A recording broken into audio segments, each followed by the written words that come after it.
नमस्ते, मैं हूं किशोर अजवाणी। घड़ी इशारा कर रही है 9 बजे रात का। वक्त 100 बात की एक बात का। ब्रेकिंग न्यूज है महादेव बेटिंग ऐप की जांच पर। इस मामले में अब सीधे छत्तीसगढ़ के मुख्यमंत्री भूपेश बघेल पर ईडी का शिकंजा कसता दिख रहा है। महादेव बेटिंग ऐप की जांच कर रही ईडी ने आरोप लगाया है कि महादेव बेटिंग ऐप से जुड़े लोगों ने 508 करोड़ रुपए छत्तीसगढ़ के मुख्यमंत्री भूपेश बघेल तक पहुंचाए। आरोपों के मुताबिक ये रकम छत्तीसगढ़ के अलग अलग नेताओं और अफसरों के जरिए भिजवाई गई। ईडी ने कुछ दिन पहले रायपुर में 5 करोड़ 39 लाख रुपए सीज किए थे और आरोपों के मुताबिक ये रकम उसी 508 करोड़ का हिस्सा है जो महादेव बेटिंग ऐप से जुड़े लोगों ने भेजी। आनंद तिवारी हमारे साथ जुड़ रहे हैं। आनंद, तो ये इसका क्या मतलब निकाला जाए? जी देखिए किशोर जी, ये एक काफी बड़ा झटका है जो मुख्यमंत्री भूपेश बघेल उनके लिए, क्योंकि सीधे तौर पर जो एक आरोपी है असीम दास, उसने खुलासा किया है कि किस तरह से जो छत्तीसगढ़ चुनाव है उसके लिए 5.39 करोड़ रुपए जो है वो दुबई से भेजे गए और इसके अलावा ईडी ने करीबन 15.59 करोड़ रुपए बेमानी अकाउंटों को जब्त भी किया है। और सबसे बड़ा खुलासा हुआ है किशोर जी की असीम ने पूछताछ में ये भी बताया कि अब तक करीबन 508 करोड़ रुपए महादेव ऐप के प्रमोटर जो है वो भूपेश बघेल और छत्तीसगढ़ सरकार को दे चुके हैं। इसका मतलब अब सीधे तौर पर छत्तीसगढ़ के जो मुख्यमंत्री हैं वो ईडी के रडार पर आ गए हैं। और बीजेपी ने इस मामले में कांग्रेस पर बड़ा हमला बोला है। बीजेपी के आईटी सेल के प्रमुख अमित मालवीय ने ट्वीट कर इस मामले में छत्तीसगढ़ के मुख्यमंत्री को घेरा और उन पर भ्रष्टाचार का बड़ा आरोप लगाया। यह खबर उस वक्त आई जब छत्तीसगढ़ में चुनाव आचार संहिता लगी हुई है और अगले हफ्ते वहां वोट डाले जाने हैं। इसलिए कांग्रेस ने चुनाव जीतने के लिए केंद्रीय एजेंसियों के गलत इस्तेमाल का आरोप बीजेपी पर लगा दिया। कांग्रेस प्रवक्ता जयराम रमेश ने ट्वीट कर पूरे मामले पर सफाई भी दी। अमिताभ सिन्हा हमारे साथ जुड़ रहे हैं इस पर। अमिताभ, तो राजनीतिक तौर पर भी ये खबर जो है अब ये बड़ी हो जाएगी, चुनाव भी है वहां पर। बिल्कुल, जिस तरह से ईडी ने नाम लिया है किशोर भूपेश बघेल को पैसे पहुंचाए गए, ये बात महादेव ऐप के प्रमोटर्स के द्वारा ये काफी गंभीर है, जिसको ईडी अब जिसकी जांच जिसको आगे बढ़ाएगी। लेकिन किशोर, सबसे अहम बात है ईडी ने एक पुलिस कांस्टेबल को गिरफ्तार किया है जिसका नाम भीम यादव है, जो पिछले 3 साल में कई बार दुबई गया था और कई ऐसे लोगों से मिला था जहां महादेव ऐप के लोगों से प्रमोटर से मिला था, उसकी भी पूछताछ हुई है। तो कुल मिलाकर ईडी अपने इन्वेस्टिगेशन के दायरे में भूपेश बघेल को ला रही है। कांग्रेस सवाल उठा रही है, लेकिन इतना तो साफ है कि जब वोटिंग होने वाली है छत्तीसगढ़ में, ऐसे में मुख्यमंत्री पर ऐसे इस तरह का ईडी का आरोप काफी कांग्रेस को नुकसान पहुंचा सकता है। जी हाँ, तो ये राजनीतिक खबर बड़ी होती हुई और जैसा अमिताभ ने बताया चुनाव हो रहे, चुनाव वहां पर सर पर हैं और मुख्यमंत्री पर इस तरह का आरोप कि ईडी के रडार पर खुद मुख्यमंत्री आ रहे हैं। इस पर और भी जैसे अपडेट आता है हम आप तक पहुंचाएंगे। उधर ब्रेकिंग न्यूज आ रही है। इजरायल और हमास की जंग के बीच पहली बार हिजबुल्लाह प्रमुख हसन नसरल्लाह दुनिया के सामने आया। जंग शुरू होने के बाद यह पहली बार हुआ कि हिजबुल्लाह चीफ ने दुनिया के सामने आकर बयान दिया। टेलीविजन पर आए नसरल्लाह ने इजरायल के खिलाफ बड़ी जंग का ऐलान कर दिया। उसके मुताबिक हिजबुल्लाह समेत उसके सभी साथियों की लड़ाई सिर्फ और सिर्फ यहूदियों के साथ है। यानी हसन नसरल्लाह ने यह साफ कर दिया कि यह जंग अभी और भड़क सकती है। इसी के साथ उसने अमेरिका को भी इजरायल की मदद पर आड़े हाथों लिया और उस पर दोहरा रवैया अपनाने का आरोप मढ़ दिया। हसन नसरल्लाह ने जंग का अंत इजरायल की हार से होने का ऐलान कर दिया और जंग शुरू होने के बाद पहली बार दुनिया के सामने आए हिजबुल्लाह चीफ हसन नसरल्लाह ने 7 अक्टूबर को इजरायल पर किए गए हमले को जिहाद बता दिया। टेलीविजन के जरिए सामने आए हसन नसरल्लाह ने यह भी साफ कर दिया कि उस हमले के पीछे ईरान नहीं था, बल्कि 7 अक्टूबर को किए गए हमले के पीछे पूरी तरह से हमास ही था। हालांकि 7 अक्टूबर को इजरायल पर हुए हमले से ईरान को अलग करते हुए भी हिजबुल्लाह चीफ हसन नसरल्लाह ने हमास की पीठ थपथपाई और उस हमले को हमास का जिहाद बता दिया। इसके साथ ही नसरल्लाह ने हमास के हमले के लिए इजरायल को ही जिम्मेदार ठहराया। उसके मुताबिक गाजा और वेस्ट बैंक में इजरायल की सेना लगातार जुल्म ढाती रही है। इजरायल की जेलों में बड़ी संख्या में फिलिस्तीनी बंद हैं जिन पर अत्याचार किए जाते हैं और हसन नसरल्लाह ने दावा किया कि इजरायल के कई साल से किए जा रहे ऐसे ही जुल्मों ने हमास को 7 अक्टूबर जैसा हमला करने पर मजबूर कर दिया। और तो और हसन नसरल्लाह ने अमेरिका से हथियार लेने पर इजरायल की सेना का जमकर मजाक भी उड़ाया।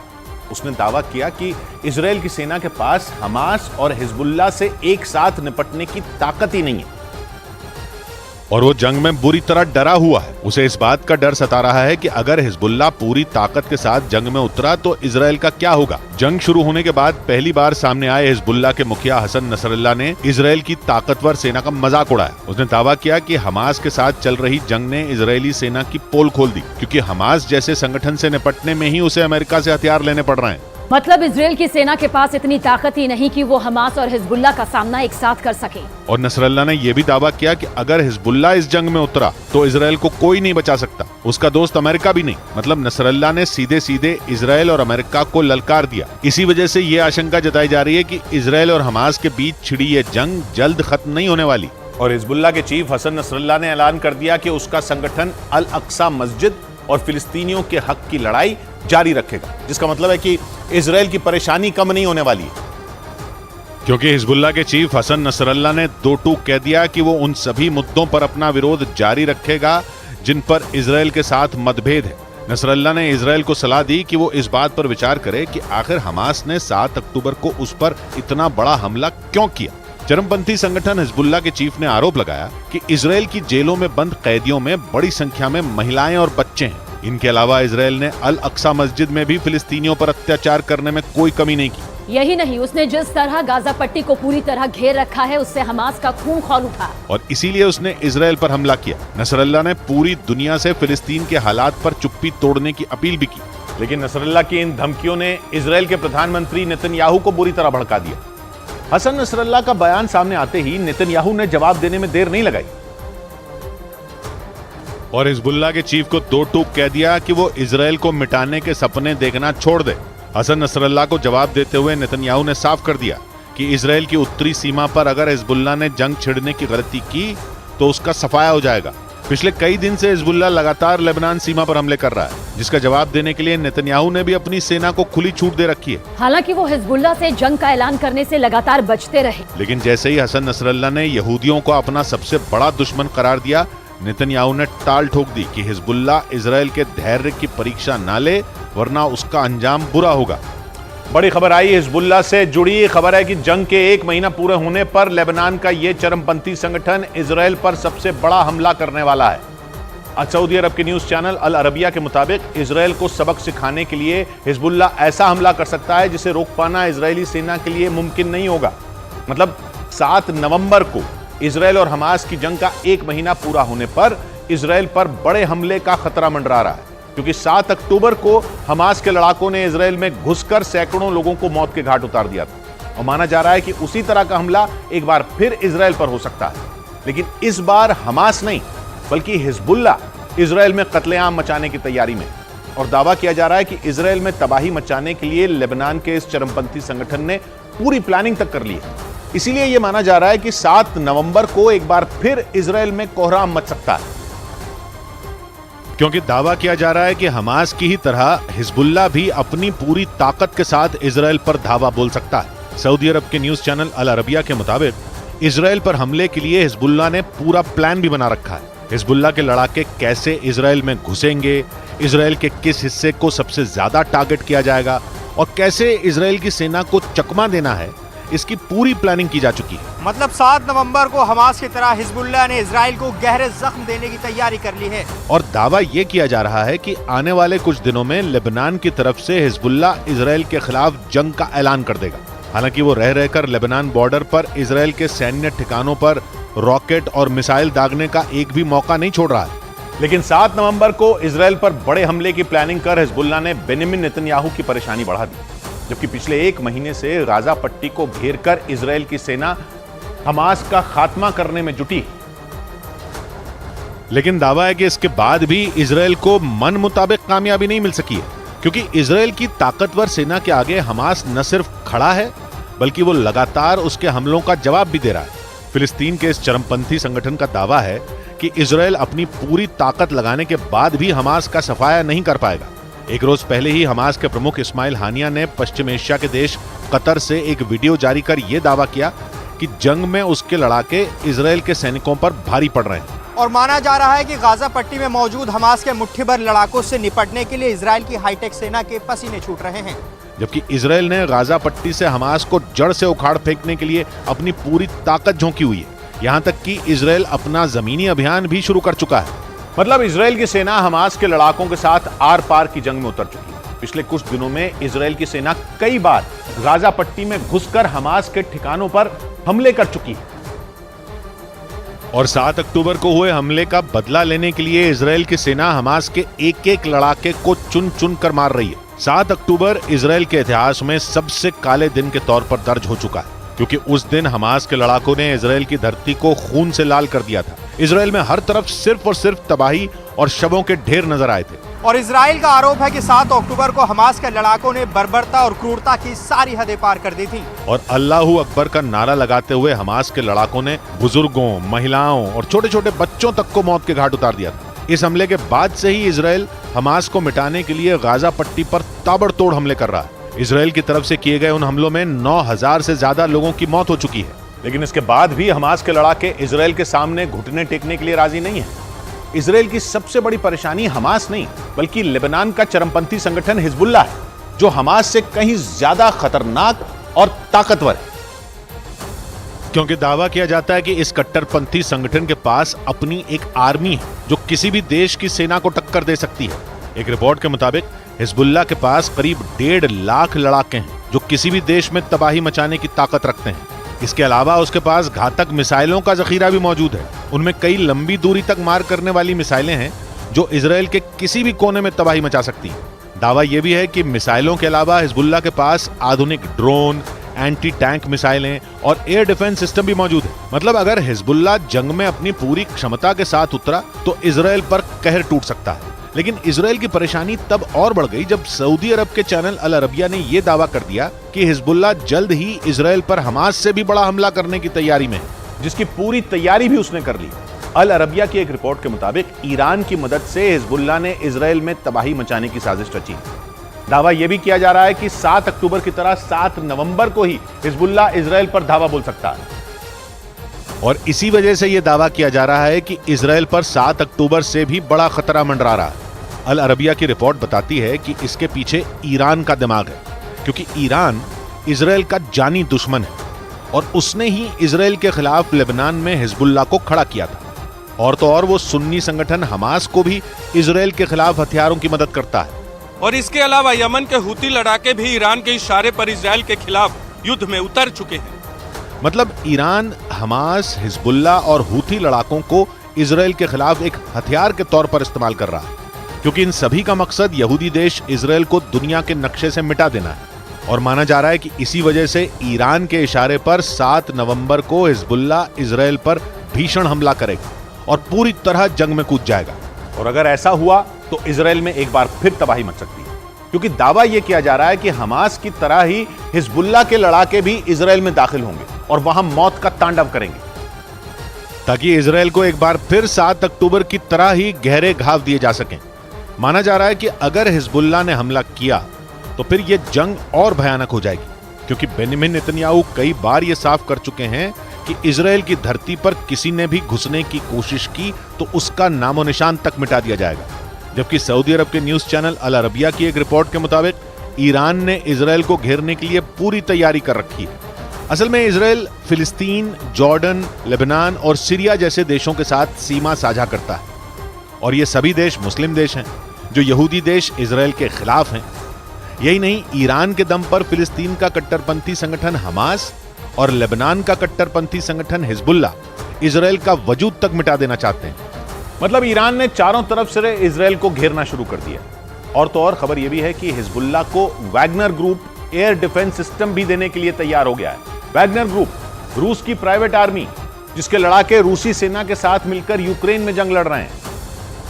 लेकिन वैगनर ग्रुप ने हमास और इजराइल के बीच छिड़ी जंग में भी एंट्री मार ली, क्योंकि अमेरिका की खुफिया एजेंसी CIA की एक रिपोर्ट के मुताबिक वैगनर ग्रुप इजराइल के खिलाफ जंग में उतरने को बेताब हिजबुल्लाह को एयर डिफेंस मिसाइल सिस्टम देने के लिए तैयार है।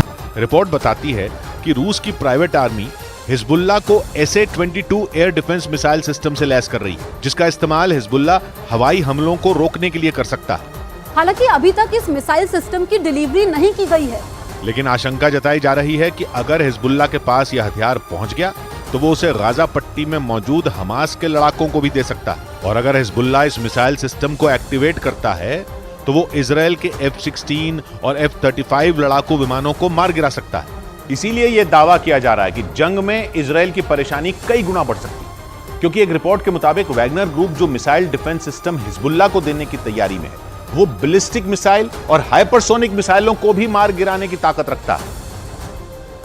जो वैगनर ग्रुप को रूस से मिला है। अमेरिकी खुफिया एजेंसियों के मुताबिक वैगनर ग्रुप सीरिया की बशर अल असद सरकार के जरिए हिजबुल्लाह तक SA-22 air defence missile system पहुंचा सकता है, क्योंकि सीरिया की सरकार को ईरान और रूस का समर्थन हासिल है। और ये दोनों देश अमेरिका और इजराइल के जानी दुश्मन हैं। इसके अलावा सीरिया में हिजबुल्लाह के भी ठिकाने मौजूद हैं, जहां से वो इजराइल के सैन्य ठिकानों पर हमले भी करता रहता है। अमेरिका की खुफिया एजेंसी CIA के मुताबिक इजराइल को जंग में हराने के लिए सीरिया में ही हिजबुल्लाह को रूस का SA-22 एयर डिफेंस सिस्टम देने की तैयारी है। रिपोर्ट बताती है कि सीरिया की सरकार को यह हथियार रूस की प्राइवेट आर्मी वैगनर ग्रुप से मिलेगा और फिर उसे हिजबुल्लाह को सौंप दिया जाएगा। और माना जा रहा है कि वैगनर ग्रुप से इस हथियार के मिलने के बाद हिजबुल्लाह की ताकत कई गुना बढ़ सकती है, क्योंकि रूस का दावा है कि उसका ये एयर डिफेंस सिस्टम अमेरिका के पेट्रियट मिसाइल सिस्टम के बराबर है। और इसी वजह से यह माना जा रहा है कि हिजबुल्लाह को रूस का ब्रह्मास्त्र मिलने वाला है। रूस के मुताबिक SA-22 जमीन से हवा में मार करने वाला मिसाइल सिस्टम है, जिसे उसकी सेना 2012 से इस्तेमाल करती आ रही है। एक रिपोर्ट के मुताबिक इस हथियार की रेंज 15 किलोमीटर से लेकर 75 किलोमीटर तक है और ये -50 डिग्री सेल्सियस तापमान में भी काम कर सकता है। इसमें 5 तरह की मिसाइलों का इस्तेमाल किया जा सकता है, जिनका वजन 76 से 94 किलो तक होता है। यही नहीं, रूस का यह हथियार महज 4 से 6 सेकंड में ही टारगेट को पहचान कर उसकी तरफ मिसाइल दागने की ताकत रखता है। मतलब पलक झपकते ही यह हथियार दुश्मन के चिथड़े उड़ा सकता है। दावा है कि इजराइल के रॉकेट, मिसाइल और फाइटर जेट को मार गिराने के लिए रूस की तरफ से हिजबुल्लाह को SA-22 एयर डिफेंस सिस्टम से लैस करने की तैयारी है, जिसे इजराइल लेबनान बॉर्डर पर तैनात किया जा सकता है। लेकिन इजराइल की मुसीबत तब और बढ़ गई जब इमाम हुसैन ब्रिगेड के 6000 लड़ाके लेबनान पहुंच गए। एक रिपोर्ट के मुताबिक इस ब्रिगेड को ईरान का समर्थन हासिल है। उसे इसने सीरिया में अमेरिकी सेना और उसके समर्थन वाले दूसरे संगठनों से लड़ने के लिए खड़ा किया था। और इन्हीं लड़ाकों को ईरान ने हिजबुल्लाह की मदद के लिए दक्षिणी लेबनान में तैनात कर दिया। इजराइल की सेना का दावा है कि इमाम हुसैन ब्रिगेड के 6000 लड़ाके इजराइल से लगने वाली लेबनान की सीमा पर मोर्चा संभाल चुके हैं, ताकि इजराइल की तरफ से किए जाने वाले हमलों का मुंहतोड़ जवाब दिया जा सके। अमेरिकी खुफिया एजेंसी CIA का ये दावा है कि लेबनान की तरफ से इजराइल पर बड़े हमले की तैयारी की जा रही है, जिससे इजराइल की सेना को एक साथ 2 मोर्चों पर उलझाकर रखा जा सके। इसी रणनीति पर चलते हुए ईरान ने हिजबुल्लाह को मजबूत करने के लिए इमाम हुसैन ब्रिगेड को लेबनान भेज दिया। हालांकि इजराइल को ईरान की इस चाल की भनक लग चुकी है और इसीलिए उसने हिजबुल्लाह और इमाम हुसैन ब्रिगेड से निपटने के लिए लेबनान बॉर्डर पर अपनी तैयारी भी शुरू कर दी। जबकि हिजबुल्लाह इजराइल के शहरों को निशाना बनाकर लगातार रॉकेट और मिसाइलें दाग रहा है। इसी कड़ी में हिजबुल्लाह और हमास ने मिलकर उत्तरी इजराइल पर एक साथ रॉकेट और मिसाइलों की बारिश कर दी, जिससे लेबनान बॉर्डर पर मौजूद इजराइल के सबसे बड़े शहर किर्यात शमोना में तबाही मच गई। हमले की जो तस्वीरें सामने आईं, उनमें एक तस्वीर में रॉकेट और मिसाइलों के हमले के बाद वहां आग के बड़े बड़े गोले उठते दिखे। एक तस्वीर में सड़क पर आग की लपटें उठती नजर आईं। बताया गया कि इस हमले में उस इलाके की दुकानें और कई गाड़ियां जलकर राख हो गईं। रॉकेट और मिसाइलों के गिरने की वजह से सड़क पर बड़े बड़े गड्ढे बन गए। फिर ये देखिए, बड़ा मिसाइल था और यहाँ गिरा, रोड पे गड्ढा, एक बड़ा होल क्रिएट हो गया है और इसका इम्पैक्ट इतना था कि पूरी कार जल गई है। इजराइल की सेना के मुताबिक ये हमला लेबनान की तरफ से हमास और हिजबुल्लाह ने मिलकर किया। बाद में हमास की मिलिट्री विंग अल कसाम ब्रिगेड ने भी हमले की जिम्मेदारी लेते हुए इसे गाजा पट्टी पर इजराइल के हमले का बदला बता दिया। और बड़ी खबर आई गाजा शहर पर इजराइल की कार्रवाई से जुड़ी हुई। इजराइल ने गाजा शहर को चारों तरफ से घेरने का बड़ा दावा कर दिया। इजराइल के मुताबिक उसके सैनिकों ने टैंकों और तोपों से गाजा शहर की घेरेबंदी कर दी, जिसका मतलब है कि गाजा पट्टी के सबसे बड़े शहर में सबसे बड़ी जंग शुरू होने वाली है, क्योंकि गाजा शहर को हमास का गढ़ माना जाता है, जहां उसके लड़ाकों की पूरी फौज होने का दावा किया जाता है। इसीलिए माना जा रहा है कि जैसे ही इजराइल की सेना गाजा शहर में दाखिल होने की कोशिश करेगी, उस पर हमास के लड़ाके टूट पड़ेंगे। लेकिन उसकी परवाह किए बिना नेतन्याहू के सैनिकों ने गाजा शहर को घेरने का दावा कर हमास की नींद उड़ा दी। इजराइल पिछले हफ्ते से ही गाजा पट्टी के अलग अलग इलाकों में घुसकर जमीनी हमले कर रहा है और दावा है कि गाजा पट्टी में घुसी इजराइल की सेना न सिर्फ गाजा शहर तक पहुंच चुकी है, बल्कि उसने उसे चारों तरफ से घेर भी लिया है। इजराइल की तरफ से इसके कई वीडियो जारी किए गए, जिनमें एक वीडियो में उसकी सेना गाजा शहर को बमों और मिसाइलों से दहलाती नजर आई। यह हमला इतना भीषण था कि एक साथ वहां की कई इमारतें मलबे में तब्दील हो गईं। धूल और धुएं का गुबार तो इस कदर उठा कि जैसे लगा कि वहां कोई ज्वालामुखी फटा हो। इजराइल ने गाजा की घेरेबंदी का ये ऑपरेशन रात के अंधेरे में ही शुरू कर दिया, लेकिन उसने ऐसी मिसाइलें और हथियार चलाए कि उनके धमाकों से आंखों को चौंधिया देने वाली रोशनी पैदा हो गई। इसके बाद तो गाजा शहर में बर्बादी के सिवा कुछ भी नहीं बचा। इन हमलों से पूरे शहर में हाहाकार मच गया, क्योंकि पिछले 28 दिन से जारी ये जंग उस वक्त और भीषण हो गई जब इजराइल की सेना गाजा शहर तक पहुंच गई। इससे पहले हमास ये दावा कर रहा था कि उसके लड़ाके इजराइल के सैनिकों को गाजा में घुसने नहीं देंगे, लेकिन इजराइल की सेना ने अपने दावे को पुख्ता करने के लिए गाजा शहर में अपने टैंकों और तोपों के घुसने का वीडियो भी जारी कर दिया। इस दौरान गाजा शहर पर लगातार हमले किए गए। यही नहीं, एक वीडियो में नेतन्याहू के सैनिक गाजा शहर के एक इलाके में इजराइल का झंडा गाड़ते दिखाई दिए। इसके बाद उसके कई सैनिक बख्तरबंद गाड़ियों से उतरते नजर आए। गाजा शहर में कदम रखते ही उन्होंने वहां अपनी अपनी पोजीशन ले ली। इसके अलावा कई और वीडियो में गाजा शहर की अलग अलग इमारतों को निशाना बनाते दिखाया गया। दावा है कि उन इमारतों में हमास के ठिकाने थे जहां कई लड़ाके ढेर कर दिए गए। यानी गाजा में अब इजराइल की सेना आर पार के मूड में है, और इसीलिए इजराइल की सेना हमास के गढ़ माने जाने वाले गाजा शहर तक पहुंच गई। इजराइल कई बार यह ऐलान कर चुका है कि हमास के खात्मे तक वो जंग जारी रखेगा, और उसी मिशन के तहत उसकी सेना ने हमास के गढ़ गाजा शहर को घेर लिया। ये गाजा पट्टी का सबसे बड़ा शहर है जो उत्तरी हिस्से में बसा है। इजराइल का दावा है कि उसकी सेना गाजा पट्टी के कई इलाकों पर कब्जा करते हुए वहां तक पहुंची। यानी अगर इजराइल का दावा सही है तो ये हमास के लिए बहुत बड़ा झटका है, क्योंकि उसके लड़ाके इजराइल की सेना को रोकने की हर मुमकिन कोशिश में जुटे हुए थे। लेकिन इसके बावजूद इजराइल लगातार गाजा पट्टी में आगे बढ़ता जा रहा है। हालांकि इजराइल के हमलों से गाजा पट्टी का उत्तरी हिस्सा पहले ही काफी हद तक तबाह हो चुका है। 7 अक्टूबर को इजराइल पर हुए हमले के बाद से ही नेतन्याहू की सेना ने गाजा पट्टी के उत्तरी हिस्से को टारगेट किया हुआ।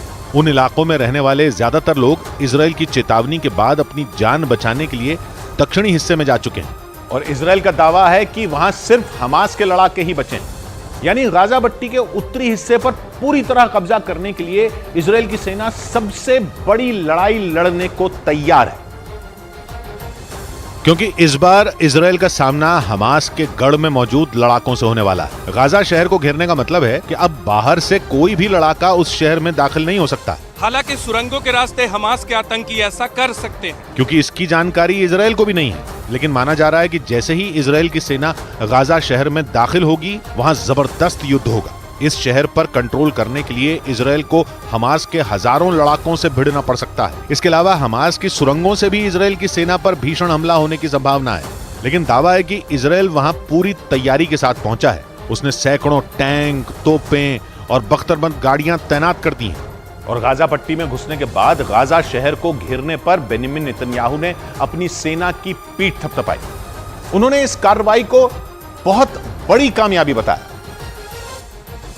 और साथ ही दावा किया कि इजराइल की सेना ने गाजा शहर को घेरकर अपने मिशन का आधा सफर तय कर लिया है, जिसका मतलब है कि इजराइल अब गाजा पट्टी पर पूरी तरह कब्जा करने के लिए ऐसा युद्ध शुरू करेगा जो हमास के खत्म होने तक जारी रहेगा। इजराइल कई बार इसका ऐलान भी कर चुका है। नेतन्याहू के मुताबिक उनकी सेना का पहला टारगेट उत्तरी गाजा को अपनी मुट्ठी में करना है। यही नहीं, उन्होंने एक बार फिर वहां रहने वाले आम नागरिकों को दक्षिणी हिस्से में जाने की चेतावनी दे दी, क्योंकि इजराइल की सेना वहां बहुत बड़ा हमला करने वाली है।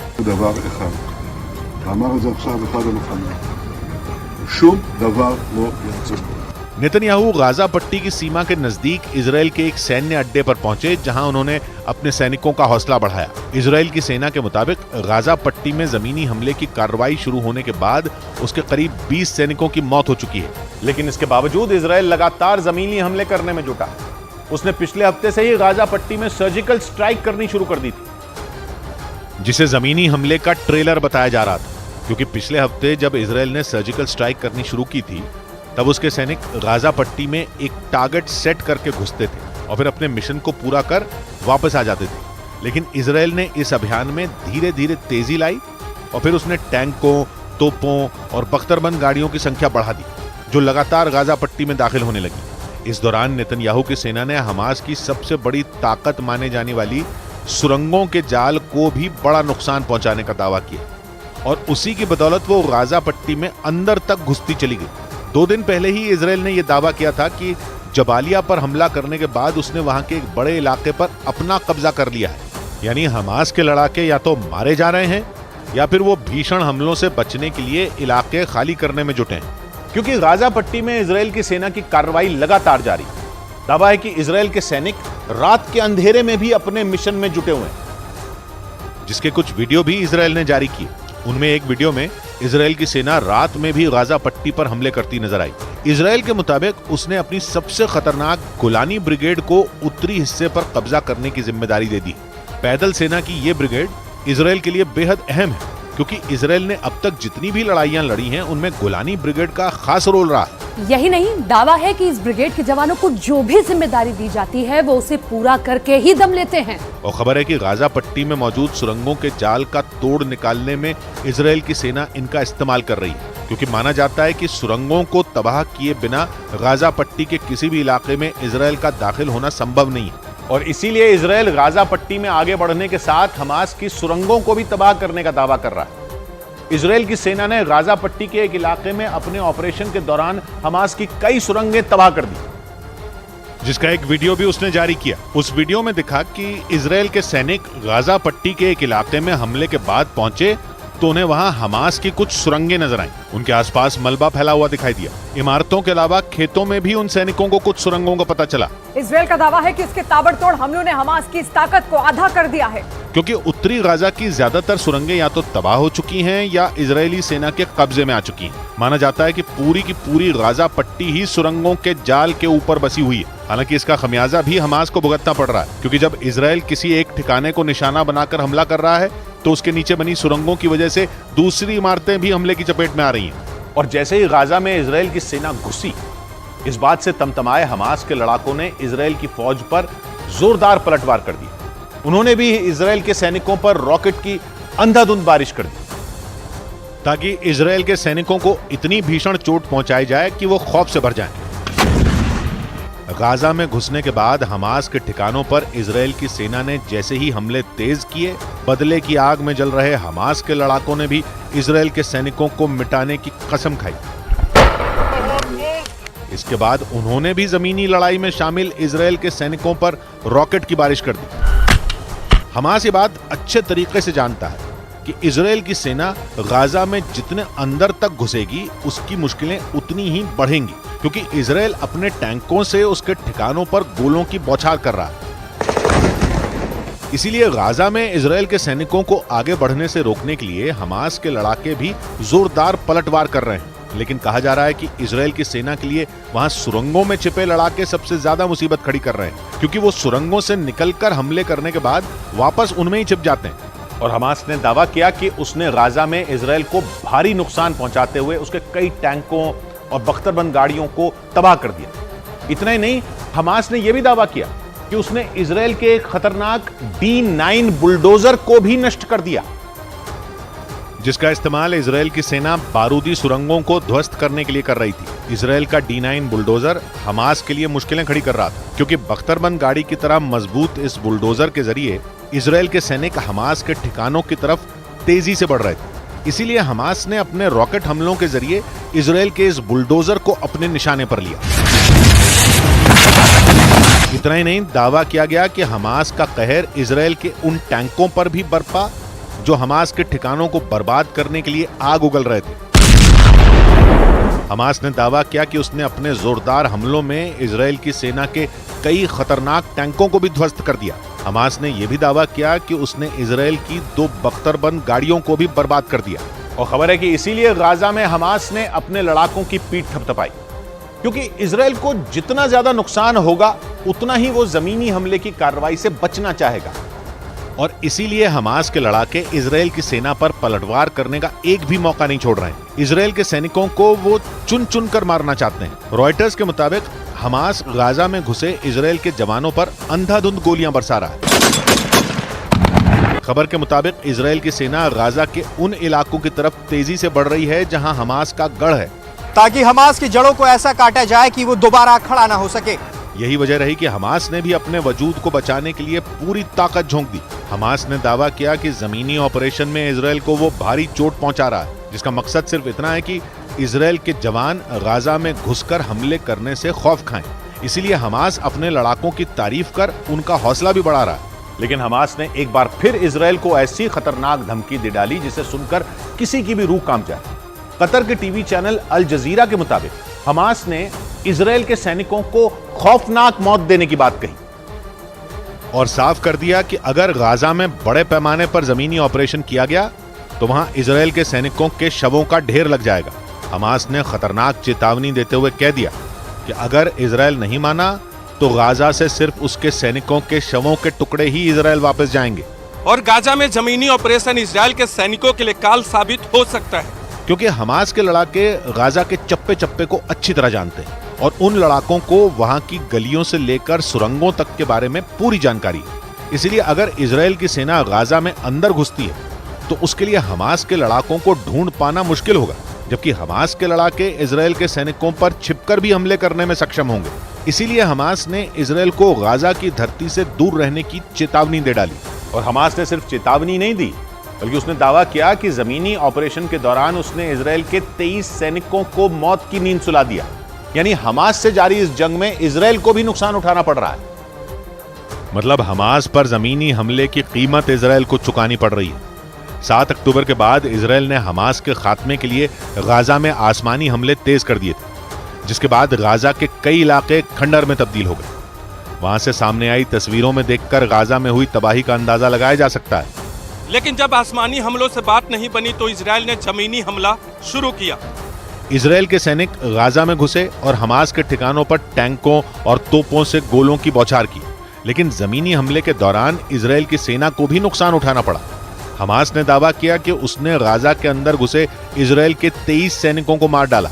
गाजा में जमीनी ऑपरेशन के दौरान भारतीय मूल के ही एक सैनिक की भी मौत हो गई। यानी जमीनी हमला करना इजरायल के लिए घाटे का सौदा साबित हो रहा है, क्योंकि आसमानी हमले में इजरायल को नुकसान नहीं हो रहा था।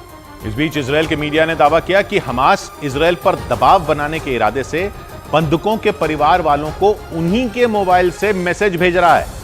इजरायल के मुताबिक इसके लिए बाकायदा हमास के लड़ाकों की एक पूरी टीम लगाई गई है, जिसे उन बंधकों के परिवार वालों को डराने का काम सौंपा गया है। द टाइम्स ऑफ इजरायल की रिपोर्ट के मुताबिक हमास की मिलिट्री विंग अल कसाम के लोग अपनी कैद में मौजूद बंधकों के घर वालों को इजरायल में बोली जाने वाली हिब्रू भाषा में मैसेज कर रहे हैं, जिनमें वो उनसे नेतन्याहू सरकार पर दबाव बनाने की मांग कर रहे हैं और ये कह रहे हैं कि हमास बंधकों को रिहा कर देगा, लेकिन इसके बदले इजरायल को हमास के लड़ाकों और फिलिस्तीन के सभी लोगों को छोड़ना होगा।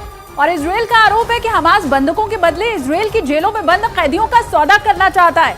इजरायल के मीडिया के मुताबिक इन मैसेजों में यह भी लिखा जा रहा है कि इजरायल की सरकार इस प्रस्ताव को ठुकरा चुकी है। इजरायल का मानना है कि इन मैसेजों के जरिए हमास इजरायल के लोगों को वहां की सरकार के खिलाफ भड़काना चाहता है। हालांकि ये आरोप इजरायल ने कोई पहली बार नहीं लगाए हैं, बल्कि इजरायल का मानना है कि हमास शुरुआत से ही बंधकों के जरिए इजरायल के लोगों और वहां की सरकार पर मनोवैज्ञानिक दबाव बनाने की कोशिश में लगा हुआ है। इजरायल के मुताबिक हमास ने यह कोशिश 7 अक्टूबर को ही शुरू कर दी थी और दावा है कि जब हमास के लड़ाके इजरायल में घुसे थे तो उन्होंने कुछ लोगों से उनके मोबाइल छीनकर उनके घर वालों को बंकरों से बाहर निकलने की धमकियां दी थी। आरोप है कि इसके बाद उन लड़ाकों ने उन बंधकों पर हो रहे अत्याचार के वीडियो बनाए और उन वीडियो को उन्हीं बंधकों के जरिए सोशल मीडिया पर अपलोड किया। दावा है कि हमास के लड़ाके अपनी कैद में मौजूद बंधकों के ट्विटर और फेसबुक अकाउंट चला रहे हैं, जिनके जरिए वो पूरे इजरायल में दहशत फैलाने की कोशिश में है। और इजराइल का आरोप है कि हमास इस तरह से बंधकों के परिवार वालों को डराना चाहता है ताकि इजरायल को इस लड़ाई में अंदर से कमजोर किया जा सके। हालांकि इजरायल ने यह भी साफ कर दिया कि वो हमास के इस जाल में किसी भी कीमत पर नहीं फंसने वाला, क्योंकि इजरायल पहले भी ये साफ कर चुका है कि उसका पूरा फोकस गाजा में फंसे बंधकों को निकालने पर है। और खबर है कि इस मामले में इजरायल की मदद के लिए अमेरिका भी आगे आ चुका है। और इजरायल के मीडिया के मुताबिक अमेरिका ने गाजा में फंसे बंधकों की लोकेशन पता करने के लिए अपने टोही ड्रोन को काम पर लगा दिया। खबर है कि अमेरिका का MQ-9 रीपर ड्रोन गाजा पट्टी के आसपास मंडराता हुआ देखा गया। माना जा रहा है कि उसे हमास की सुरंगों की लोकेशन पता लगाने के इरादे से वहां भेजा गया, क्योंकि इजरायल का आरोप है कि हमास ने इन्हीं सुरंगों में इजरायल के लोगों को बंधक बनाकर रखा है और इजरायल उन्हें किसी भी कीमत पर वहां से निकालना चाहता है, जिसके लिए वो साम दाम दंड भेद वाली नीति अपना रहा है। इसी कड़ी में उसने अमेरिका से MQ-9 रीपर ड्रोन की मदद मांगी है, जो गाजा में मौजूद हमास की सुरंगों का ब्लूप्रिंट इजरायल को मुहैया कराने की ताकत रखता है। क्योंकि इजराइल हमास के इस सुरंग नेटवर्क में घुसने का रास्ता खोजने में एड़ी चोटी का जोर लगा चुका है। लेकिन इस बार दांव पर कई लोगों की जान लगी हुई है और इजराइल को इस बात का भरोसा है कि उसका यह काम अमेरिका का भरोसेमंद MQ-9 रीपर ड्रोन ही कर सकता है, क्योंकि अमेरिका का ये टोही ड्रोन दुश्मन के इलाके में घुसकर उसकी जानकारी जुटाने के लिए ही जाना जाता है। अमेरिका का दावा है कि उसका MQ-9 रीपर ड्रोन 445 किलोमीटर प्रति घंटा की रफ्तार से उड़ सकता है और करीब 2000 किलोमीटर क्षेत्र की निगरानी कर सकता है। आसमान में यह करीब 50,000 फीट की ऊंचाई तक जा सकता है और यह इतना ताकतवर है कि अपने साथ 1746 किलो बारूद लेकर उड़ान भर सकता है। मतलब ये ड्रोन न सिर्फ जानकारी जुटाएगा बल्कि अगर जरूरत पड़ी तो इससे हमला भी किया जा सकता है। और माना जा रहा है कि इसी वजह से अमेरिका ने इसे गाजा में इस्तेमाल करने का फैसला लिया, क्योंकि न सिर्फ इजराइल बल्कि अमेरिका भी यही चाहता है कि गाजा में मौजूद बंधकों की जल्द से जल्द रिहाई हो सके। क्योंकि इजराइल का मानना है कि हमास की कैद में मौजूद बंधक ही उसके ऑपरेशन में सबसे बड़ा रोड़ा साबित हो रहे हैं।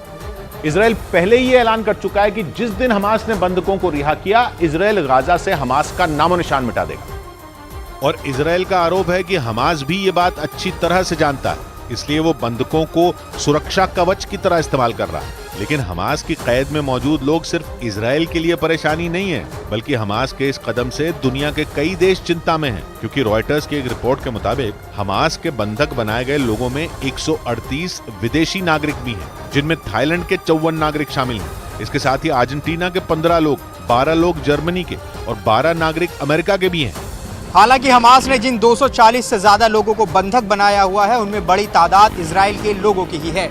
लेकिन रॉयटर्स के मुताबिक इसके अलावा इन बंधकों में 25 और देशों के नागरिक भी हैं और माना जा रहा है कि यही बात इजराइल पर अंतर्राष्ट्रीय स्तर पर दबाव बनाने का काम कर रही है। और दूसरी तरफ नेतन्याहू इसी मुद्दे पर अपने ही देश में लगातार घिरते जा रहे हैं। वहां के लोग नेतन्याहू सरकार पर बंधकों को छुड़ा पाने में नाकाम होने का आरोप लगाते हुए उनके खिलाफ खड़े हो गए हैं। और वहां 7 अक्टूबर के बाद से ही लगातार प्रदर्शन जारी है, जिसकी एक तस्वीर तेल अवीव से भी सामने आई। वहां एक मानवाधिकार संगठन ने एक सरकारी इमारत के सामने खाली बिस्तर और बच्चों के पालने रख दिए, जिनके जरिए उसने हमास के बंधक बनाए गए लोगों को वापस लाने की मांग की। इस दौरान वहां रखे बच्चों के पालनों में कुछ खिलौने भी रखे नजर आए। आरोप है कि हमास के लड़ाकों ने 7 अक्टूबर के हमले के वक्त 240 से ज्यादा लोगों को बंधक बना लिया था और उनमें बड़ी तादाद में बच्चे और महिलाएं शामिल हैं, जिनकी रिहाई के लिए इजराइल की जनता नेतन्याहू सरकार पर लगातार दबाव बनाने में जुटी हुई है। इसके लिए वहां के अलग अलग शहरों में बड़े स्तर पर प्रदर्शन तक जारी हैं। बड़ी खबर आई इजराइल और हमास की जंग से जुड़ी हुई। इस जंग के पूरी दुनिया में फैलने का खतरा मंडराने लगा, क्योंकि कतर के मुस्लिम धर्मगुरुओं ने मुस्लिम देशों को फतवा जारी कर दिया और उनसे इस जंग में सेना भेजने को कहा। इससे पहले हमास भी मुस्लिम देशों से इजराइल के खिलाफ एकजुट होने की अपील कर चुका है, जबकि 2 दिन पहले ईरान के सुप्रीम लीडर ने मुस्लिम देशों से इजराइल का बहिष्कार करने की अपील की थी, जिसके बाद खतरे की घंटी बज गई और लगने लगा कि हमास और इजराइल के बीच चल रही जंग पश्चिम एशिया से निकलकर पूरी दुनिया में फैल सकती है, जिसका माहौल भी बनने लगा, क्योंकि हमास और ईरान के बाद कतर के मुस्लिम धर्मगुरुओं ने इजराइल के खिलाफ मोर्चा खोल दिया और एक ऐसा फतवा जारी किया जो पूरी दुनिया पर ऐसा संकट ला सकता है जिससे निकलना मुश्किल हो जाएगा। क्योंकि अगर मुस्लिम देशों ने कतर के मुस्लिम धर्मगुरुओं की बात मान ली तो फिर दुनिया में जंग के नाम पर ऐसा बवंडर आएगा कि तबाही के अलावा कुछ नहीं होगा।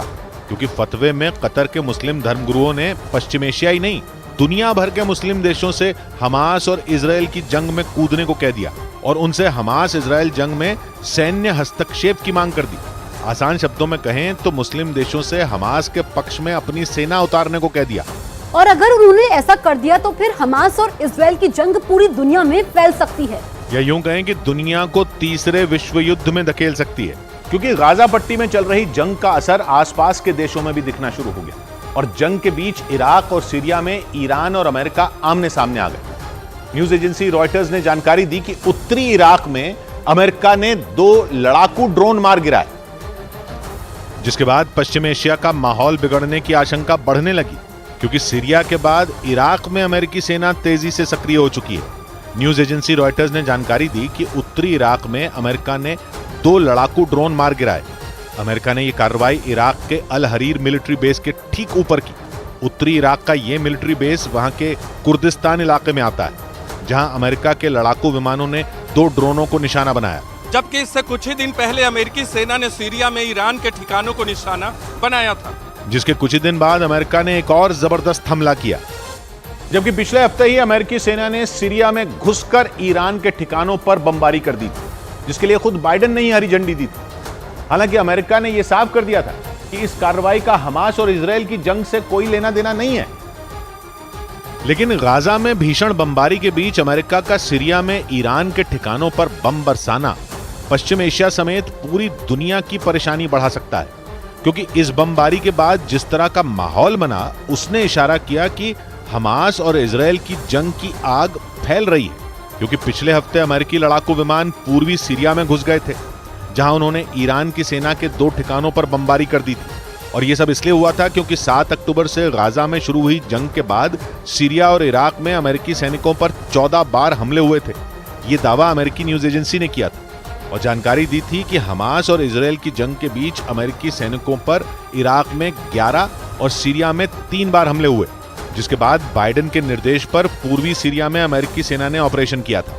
यही नहीं, कुछ ही घंटे बाद वो इराक में भी घुस गई थी और वहां ईरान के ठिकानों को निशाना बनाया था, जिसके बाद खबर आई कि अमेरिका ने पश्चिम एशिया में अमेरिकी सैनिकों की सुरक्षा बढ़ानी शुरू कर दी, क्योंकि सालों से उसके सैनिक आईएसआईएस के अंत के नाम पर पश्चिम एशिया के कई मुस्लिम देशों में तैनात हैं। लेकिन हमास से इजरायल की जंग शुरू होने के बाद पश्चिम एशिया में अमेरिका मुस्लिम देशों के निशाने पर आ गया, क्योंकि हमास से जंग में अमेरिका इजरायल के साथ खड़ा है। या यूं कहें कि हमास के खिलाफ गाजा में चल रही इस जंग को अमेरिका और इजरायल एक साथ लड़ रहे हैं और इसीलिए मुस्लिम देशों ने इजरायल और अमेरिका दोनों के खिलाफ मोर्चा खोल दिया। और अगर कतर के मुस्लिम धर्म गुरुओं के फतवे के बाद अगर मुस्लिम देशों ने अपनी सेना गाजा में भेज दी तो और भी बात बिगड़ जाएगी, क्योंकि ऐसे हालात में इजरायल और अमेरिका को पश्चिम एशिया के मुस्लिम देशों से एक साथ लड़ना पड़ सकता है। और फिलहाल बाइडेन ऐसा करने की हालत में नजर नहीं आ रहे, यानी अमेरिका ना इजरायल को छोड़ने की हालत में है और ना अरब देशों को। लेकिन हमास और ईरान लगातार मुस्लिम देशों को अमेरिका के खिलाफ भड़का रहे हैं। ईरान ने तो अमेरिका को कमजोर करने के लिए इजरायल के बहिष्कार तक की मांग कर डाली। या यूं तो वहीं हमास ने भी मुस्लिम देशों से अमेरिका का सहयोग न करने की मांग कर दी, क्योंकि हमास ने आरोप लगाया कि इजरायल गाजा से जुड़ी हर रणनीति अमेरिका की रजामंदी से बना रहा है। यही नहीं, हमास ने दावा किया कि अमेरिका बार बार ये इशारा करता है कि पश्चिम एशिया के कई देश उसकी प्लानिंग में उसका साथ दे रहे हैं और इसलिए अरब देशों को अमेरिका से दूरी बढ़ा लेनी चाहिए।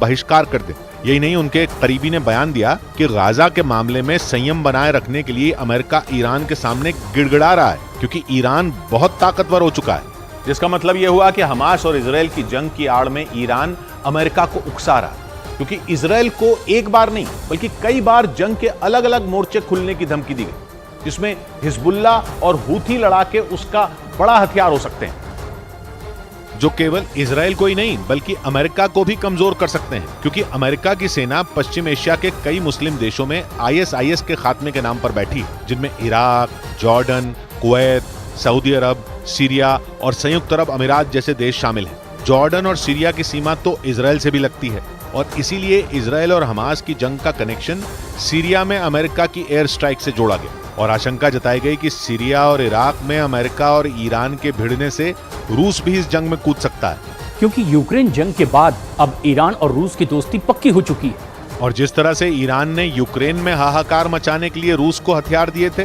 वैसे ही रूस सीरिया और इराक में ईरान की मदद कर सकता है। और अगर सच में ऐसा हो गया तो फिर तो ये लड़ाई रूस और अमेरिका की बन सकती है, जिसमें ईरान भी होगा, इजरायल भी होगा और पश्चिम एशिया के दूसरे मुस्लिम देश भी होंगे। मतलब यूक्रेन जंग के बाद दुनिया के अलग अलग हिस्सों में जो आग सुलगी थी वो हमास और इजरायल के युद्ध में भड़क सकती है, जिसमें पश्चिम एशिया के मुस्लिम देशों की भूमिका अहम हो सकती है, क्योंकि गेंद अब उनके पाले में है। और सारी दुनिया की नजर पश्चिम एशिया के मुस्लिम देशों पर है, क्योंकि पश्चिम एशिया के मुस्लिम देशों की संख्या अच्छी खासी है।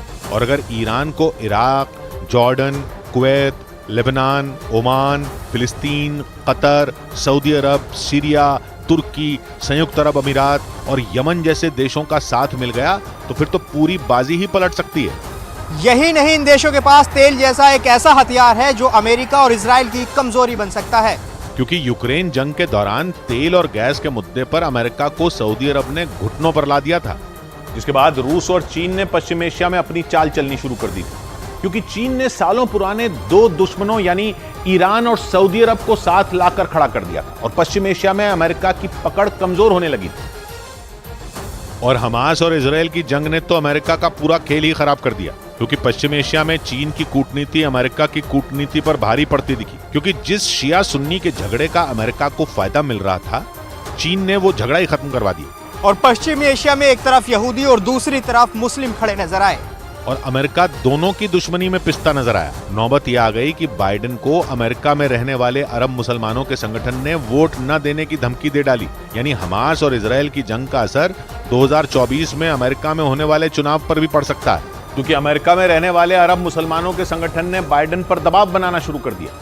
यही नहीं, संगठन ने एक सर्वे भी करवाया था, जिसके आधार पर उसने दावा किया था कि इस बार के चुनाव में बाइडेन को मुस्लिम मतदाताओं का कम वोट मिल सकता है, क्योंकि अमेरिका गाजा में हो रहे इजराइल के हमलों के साथ खड़ा है, जबकि संयुक्त राष्ट्र के आंकड़ों के मुताबिक गाजा पर इजराइल के हमलों में 2 हफ्तों में इतने लोगों की जान चली गई जितनी यूक्रेन में रूस के हमले के 20 महीने बाद हुई थी। लेकिन अमेरिका ने गाजा में लोगों की मौत पर उतना शोर नहीं मचाया जितना उसने यूक्रेन में लोगों की मौत पर मचाया था। यही नहीं, अमेरिका पर गाजा में रहने वाले लोगों की मदद पर गंभीरता नहीं दिखाने का भी आरोप लगा, जिसने अमेरिका की मुश्किल बढ़ा दी।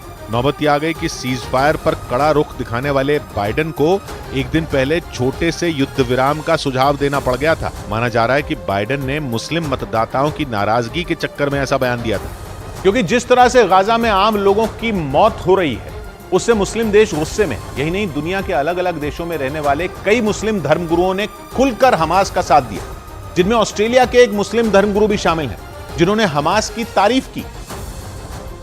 और हमास ने इजराइल में जो किया उसके साथ खड़े दिखे। ऑस्ट्रेलिया के जिस मुस्लिम धर्मगुरु ने हमास की तारीफ की, उनका असली नाम तो नहीं पता चला, लेकिन वहां उन्हें लोग ब्रदर इस्माइल के नाम से जानते हैं, जिन्होंने बयान दिया कि ISIS और अलकायदा का झंडा ही उनका झंडा है और सुन्नी मुसलमानों ने पहली बार बहादुरी का काम किया, जबकि इससे पहले ईरान ही था जो इजराइल पर निशाना साधता था। यही नहीं, इस मुस्लिम धर्मगुरु ने शिया बहुल ईरान की तारीफ भी की और उत्तरी इजराइल में हिजबुल्लाह के हमलों का जिक्र किया और ईरान की पीठ थपथपाई, क्योंकि शिया संगठन हिजबुल्लाह ईरान के इशारे पर लगातार इजराइल की नाक में दम करता रहा है। और ब्रदर इस्माइल कहे जाने वाले इस मुस्लिम धर्मगुरु ने इस बात पर खास जोर दिया, क्योंकि हमास एक सुन्नी संगठन है और ब्रदर इस्माइल के नाम से पहचाने जाने वाले इस मुस्लिम धर्मगुरु ने इसी बात की ओर ध्यान खींचा।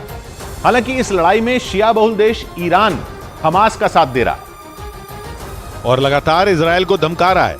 7 अक्टूबर को जैसे ही हमास ने इजराइल पर अब तक का सबसे खतरनाक हमला किया, हिजबुल्लाह के लड़ाकों ने भी इजराइल की नाक में दम करना शुरू कर दिया था, क्योंकि दक्षिणी इजराइल के साथ साथ उत्तरी इजराइल में भी जंग जैसे हालात बन गए।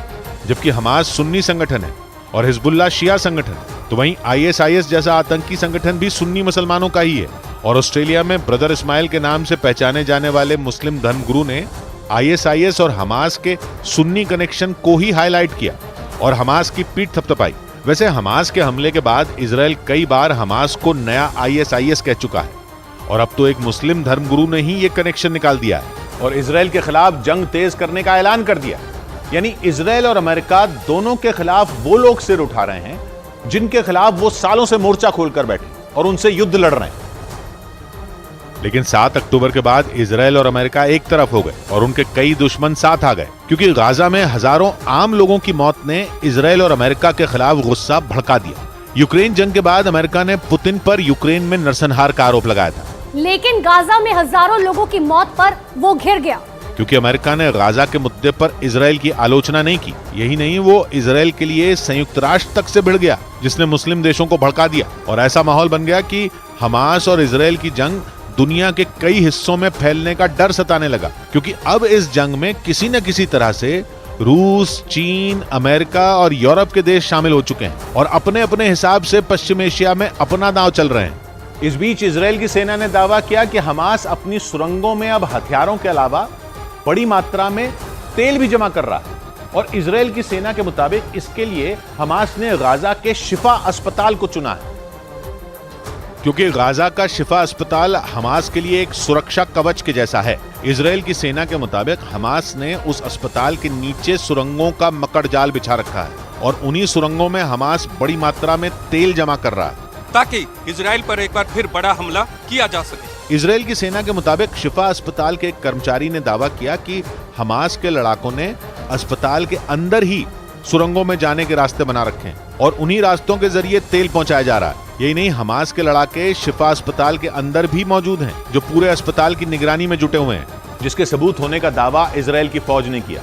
लेकिन इजराइल के हमले की आशंका से पहले ही गाजा के शिफा अस्पताल की हालत बेहद खराब हो चुकी है। वहां ईंधन की कमी की वजह से मरीजों का इलाज नहीं हो पा रहा है। यही नहीं, कुछ मरीजों की मौत तो दवा नहीं मिलने की वजह से हो गई।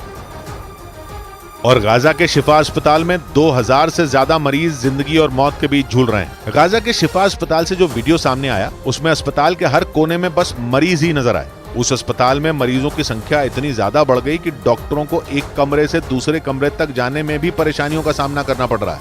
उत्तरी गाजा में इजराइल की सेना लगातार बमबारी कर रही है, जिसकी वजह से गाजा के शिफा अस्पताल में लगातार घायलों की गिनती बढ़ती जा रही है। ऐसा इसलिए क्योंकि ये अस्पताल उत्तरी गाजा में ही मौजूद है, लेकिन मरीजों को उस अस्पताल तक ले जाना भी मुश्किल हो रहा है, क्योंकि इजराइल ने बमबारी कर वहां पहुंचने वाली सड़कों को भी बर्बाद कर दिया। यही नहीं, जो मरीज किसी तरह से इलाज के लिए अस्पताल पहुंच रहे हैं, उनका इलाज भी नहीं हो पा रहा। इजराइल के मीडिया के मुताबिक अस्पताल में जो दवाइयां और ईंधन बचा था, उसे भी हमास के लड़ाकों ने चुरा लिया।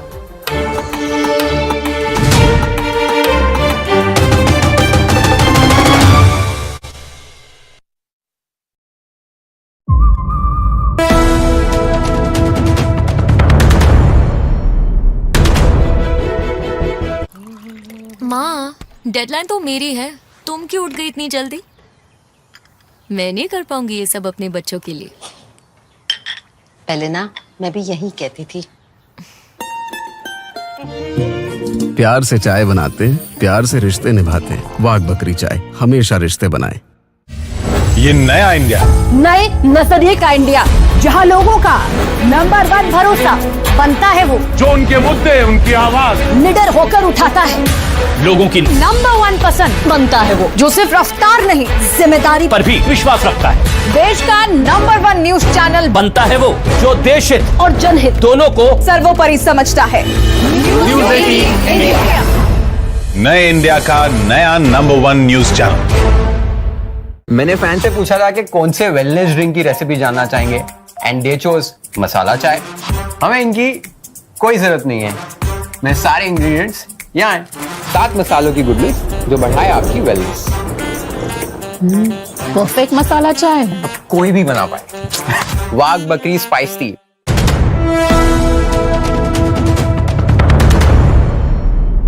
पहली बार दुनिया के सामने आए हिजबुल्लाह चीफ हसन नसरल्लाह ने 7 अक्टूबर को इजराइल पर किए गए हमले को जिहाद बता दिया।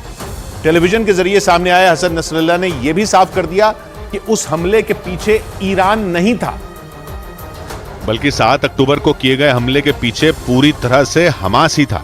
हालांकि 7 अक्टूबर को इजराइल पर हुए हमले से ईरान को अलग करते हुए भी हिजबुल्लाह चीफ हसन नसरल्लाह ने हमास की पीठ थपथपाई और उस हमले को हमास का जिहाद बता दिया। इसके साथ ही नसरल्लाह ने हमास के हमले के लिए इजराइल को ही जिम्मेदार ठहराया। उसके मुताबिक गाजा और वेस्ट बैंक में इजराइल की सेना लगातार जुल्म ढाती रही है। इजराइल की जेलों में बड़ी संख्या में फिलिस्तीनी बंद हैं, जिन पर अत्याचार किए जाते हैं। और हसन नसरल्लाह ने दावा किया कि इजराइल के कई साल से किए जा रहे ऐसे ही जुल्मों ने हमास को 7 अक्टूबर जैसा हमला करने पर मजबूर कर दिया। और तो और हसन नसरल्लाह ने अमेरिका से हथियार लेने पर इजराइल की सेना का जमकर मजाक भी उड़ाया। उसने दावा किया कि इजराइल की सेना के पास हमास और हिजबुल्लाह से एक साथ निपटने की ताकत ही नहीं है और वो जंग में बुरी तरह डरा हुआ है। उसे इस बात का डर सता रहा है कि अगर हिजबुल्लाह पूरी ताकत के साथ जंग में उतरा तो इजराइल का क्या होगा। जंग शुरू होने के बाद पहली बार सामने आए हिजबुल्लाह के मुखिया हसन नसरल्लाह ने इजराइल की ताकतवर सेना का मजाक उड़ाया। उसने दावा किया कि हमास के साथ चल रही जंग ने इजरायली सेना की पोल खोल दी, क्योंकि हमास जैसे संगठन से निपटने में ही उसे अमेरिका से हथियार लेने पड़ रहे हैं। मतलब इजराइल की सेना के पास इतनी ताकत ही नहीं कि वो हमास और हिजबुल्ला का सामना एक साथ कर सके। और नसरल्ला ने यह भी दावा किया कि अगर हिजबुल्ला इस जंग में उतरा तो इजराइल को कोई नहीं बचा सकता, उसका दोस्त अमेरिका भी नहीं। मतलब नसरल्ला ने सीधे सीधे इजराइल और अमेरिका को ललकार दिया। इसी वजह से ये आशंका जताई जा रही है कि इजराइल और हमास के बीच छिड़ी ये जंग जल्द खत्म नहीं होने वाली। और हिजबुल्ला के चीफ हसन नसरल्ला ने ऐलान कर दिया कि उसका संगठन अल अक्सा मस्जिद और फिलिस्तीनियों के हक की लड़ाई जारी रखेगा, जिसका मतलब है कि इजराइल की परेशानी कम नहीं होने वाली है। क्योंकि हिजबुल्ला के चीफ हसन नसरल्ला ने दो टूक कह दिया कि वो उन सभी मुद्दों पर अपना विरोध जारी रखेगा जिन पर इजराइल के साथ मतभेद है। नसरल्ला ने इजराइल को सलाह दी कि वो इस बात पर विचार करे कि आखिर हमास ने 7 अक्टूबर को उस पर इतना बड़ा हमला क्यों किया। चरमपंथी संगठन हिजबुल्ला के चीफ ने आरोप लगाया कि इजराइल की जेलों में बंद कैदियों में बड़ी संख्या में महिलाएं और बच्चे हैं। इनके अलावा इजराइल ने अल अक्सा मस्जिद में भी फिलिस्तीनियों पर अत्याचार करने में कोई कमी नहीं की। यही नहीं, उसने जिस तरह गाजा पट्टी को पूरी तरह घेर रखा है उससे हमास का खून खौल उठा और इसीलिए उसने इजराइल पर हमला किया। नसरल्ला ने पूरी दुनिया से फिलिस्तीन के हालात पर चुप्पी तोड़ने की अपील भी की। लेकिन नसरल्ला की इन धमकियों ने इजराइल के प्रधानमंत्री नेतन्याहू को बुरी तरह भड़का दिया। हसन नसरल्ला का बयान सामने आते ही नेतन्याहू ने जवाब देने में देर नहीं लगाई और हिजबुल्ला के चीफ को दो टूक कह दिया कि वो इजराइल को मिटाने के सपने देखना छोड़ दे। हसन नसरल्ला को जवाब देते हुए नेतन्याहू ने साफ कर दिया कि इजराइल की उत्तरी सीमा पर अगर हिजबुल्ला ने जंग छिड़ने की गलती की तो उसका सफाया हो जाएगा। पिछले कई दिन से हिजबुल्ला लगातार लेबनान सीमा पर हमले कर रहा है, जिसका जवाब देने के लिए नेतन्याहू ने भी अपनी सेना को खुली छूट दे रखी है। हालांकि वो हिजबुल्ला से जंग का ऐलान करने से लगातार बचते रहे, लेकिन जैसे ही हसन नसरल्ला ने यहूदियों को अपना सबसे बड़ा दुश्मन करार दिया, नेतन्याहू ने टाल ठोक दी कि हिजबुल्ला इजराइल के धैर्य की परीक्षा ना ले, वरना उसका अंजाम बुरा होगा। इस बार हमास नहीं बल्कि हिजबुल्ला इजराइल में कत्लेआम मचाने की तैयारी में, और दावा किया जा रहा है कि इजराइल में तबाही मचाने के लिए लेबनान के इस चरमपंथी संगठन ने पूरी प्लानिंग तक कर ली है। इसीलिए यह माना जा रहा है कि 7 नवंबर को एक बार फिर इजराइल में कोहराम मच सकता है, क्योंकि दावा किया जा रहा है कि हमास की ही तरह हिजबुल्ला भी अपनी पूरी ताकत के साथ इजराइल पर धावा बोल सकता है। सऊदी अरब के न्यूज चैनल अल अरबिया के मुताबिक इजराइल पर हमले के लिए हिजबुल्ला ने पूरा प्लान भी बना रखा है। हिजबुल्ला के लड़ाके कैसे इजराइल में घुसेंगे, इजराइल के किस हिस्से को सबसे ज्यादा टारगेट किया जाएगा और कैसे इजराइल की सेना को चकमा देना है, इसकी पूरी प्लानिंग की जा चुकी है। मतलब 7 नवंबर को हमास की तरह हिजबुल्ला ने इजराइल को गहरे जख्म देने की तैयारी कर ली है। और दावा यह किया जा रहा है कि आने वाले कुछ दिनों में लेबनान की तरफ से हिजबुल्ला इजराइल के खिलाफ जंग का ऐलान कर देगा। हालांकि वो रह रहकर लेबनान बॉर्डर पर इजराइल के सैन्य ठिकानों पर रॉकेट और मिसाइल दागने का एक भी मौका नहीं छोड़ रहा है। लेकिन 7 नवंबर को इजराइल पर बड़े हमले की प्लानिंग कर हिजबुल्ला ने बेंजामिन नेतन्याहू की परेशानी बढ़ा दी, जबकि पिछले 1 महीने से गाजा पट्टी को घेरकर इजराइल की सेना हमास का खात्मा करने में जुटी। लेकिन दावा है कि इसके बाद भी इजराइल को मन मुताबिक कामयाबी नहीं मिल सकी है, क्योंकि इजराइल की ताकतवर सेना के आगे हमास न सिर्फ खड़ा है बल्कि वो लगातार उसके हमलों का जवाब भी दे रहा है। फिलिस्तीन के इस चरमपंथी संगठन का दावा है कि इजराइल अपनी पूरी ताकत लगाने के बाद भी हमास का सफाया नहीं कर पाएगा।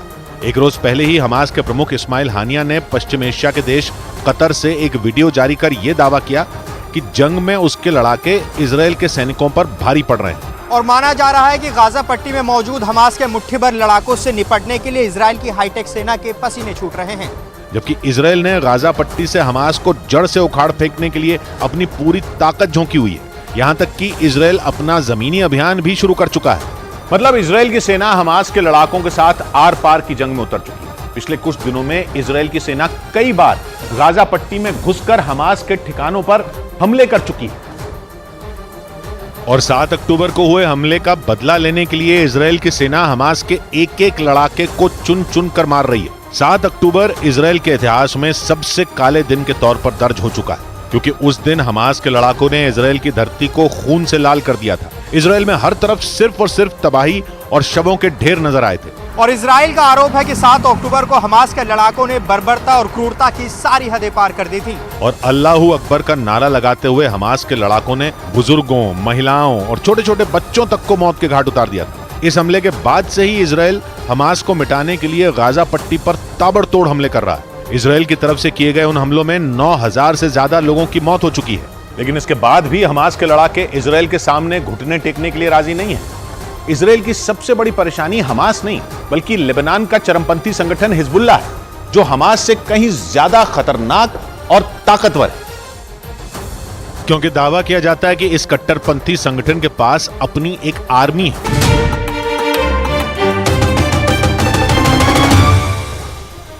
बड़ी खबर आई इजराइल से। गाजा पर हमले कम करवाने के लिए अमेरिका के विदेश मंत्री एंटनी ब्लिंकन इजराइल को समझाने पहुंच गए।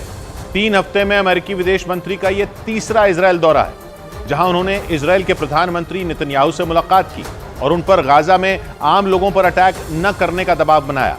लेकिन नेतन्याहू ने भी दो टूक कह दिया कि जब तक हमास बंधकों को रिहा नहीं करता तब तक इजराइल के हमले नहीं रुकेंगे। हालांकि इजराइल का हौसला बढ़ाने के लिए अमेरिकी राष्ट्रपति बाइडेन खुद पिछले महीने इजराइल जा चुके हैं और दो टूक बोल चुके हैं कि इजराइल की जंग जायज है और हमास का खात्मा जरूरी है।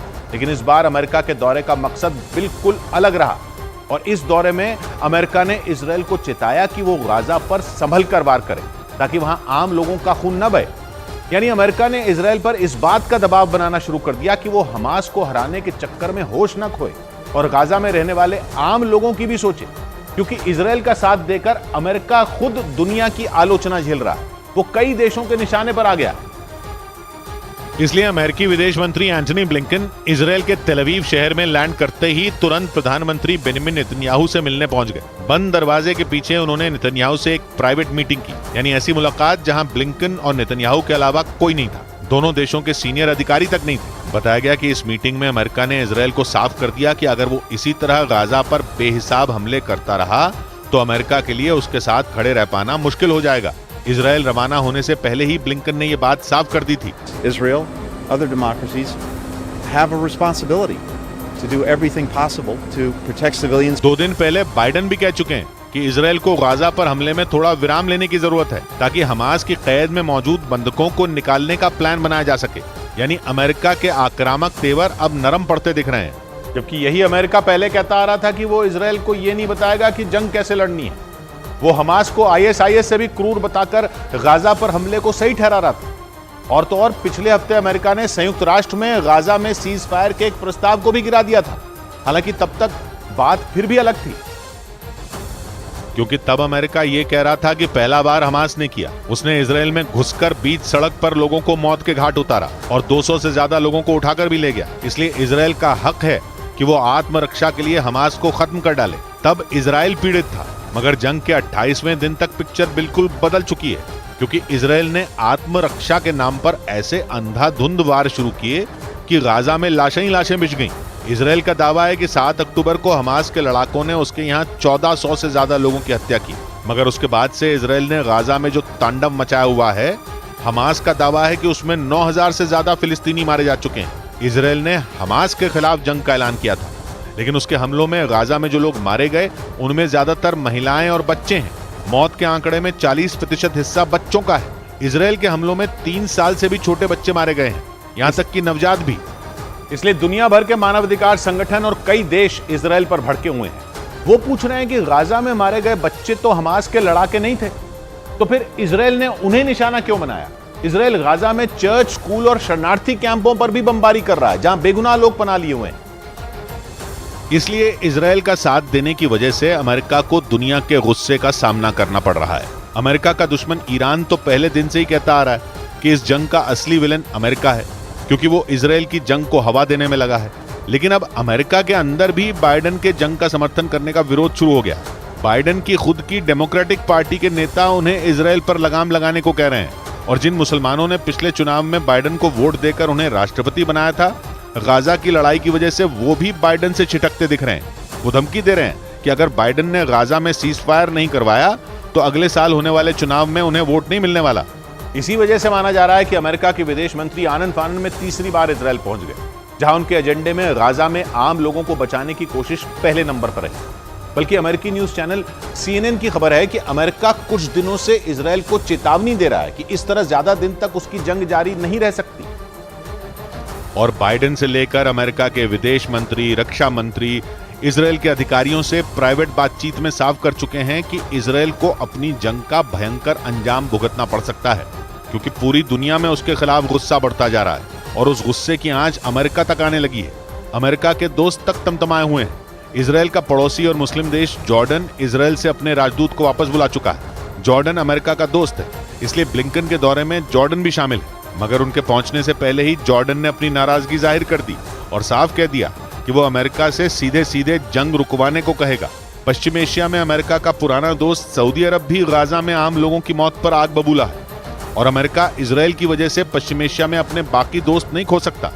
मुस्लिम देश उस पर दबाव बना रहे हैं और अब अमेरिका इजराइल पर दबाव बना रहा है, क्योंकि गाजा पर इजराइल के हमलों को युद्ध अपराध बताया जा रहा है, जिन पर सुनवाई करने का अधिकार इंटरनेशनल क्रिमिनल कोर्ट के पास है।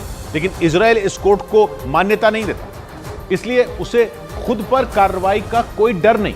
हालांकि इजराइल भले ही आत्मरक्षा की दलील दे, पर फिर भी जंग लड़ने के अंतर्राष्ट्रीय नियम हर हमले को जायज नहीं मानते और देशों को एक हद में रहकर ही लड़ना होता है। जंग में सीधे सीधे आम नागरिकों को निशाना बनाना अंतर्राष्ट्रीय नियमों के खिलाफ है। और जब से इजराइल ने गाजा के जबालिया शरणार्थी कैंप पर हमला किया है, तब से संयुक्त राष्ट्र में मानवाधिकारों के हाई कमिश्नर भी मान रहे हैं कि इजराइल युद्ध अपराध कर चुका है। संयुक्त राष्ट्र का हर सदस्य देश 1949 की जिनेवा कन्वेंशन के जंग लड़ने के अंतर्राष्ट्रीय नियमों को मानता है, मगर इजराइल उसके कुछ प्रावधानों को नहीं मानता।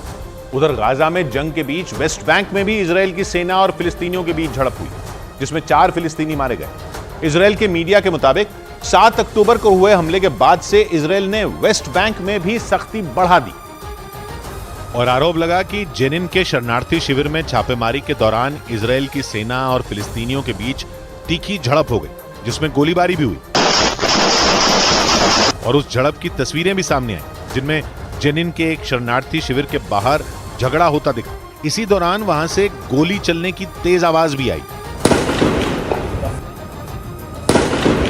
और आरोप लगा कि जेनिन के शरणार्थी शिविर में छापेमारी के दौरान इजराइल की सेना की गोलीबारी में 4 फिलिस्तीनी मारे गए।